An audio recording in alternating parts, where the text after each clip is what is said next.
એને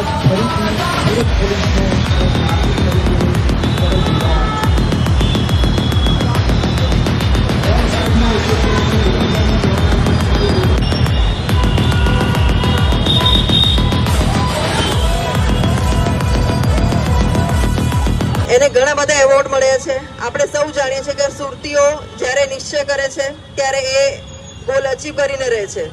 અને હવે અત્યારે આપણે અહીંયા ઊભા છીએ છતાં પણ મારો અવાજ ના સંભળાય, એનાથી વધારે હોર્નનો અવાજ સંભળાય છે। અહીંયાથી જેટલા લોકો જઈ રહ્યા છે તમામને અપીલ કરું છું કે હોર્ન નહીં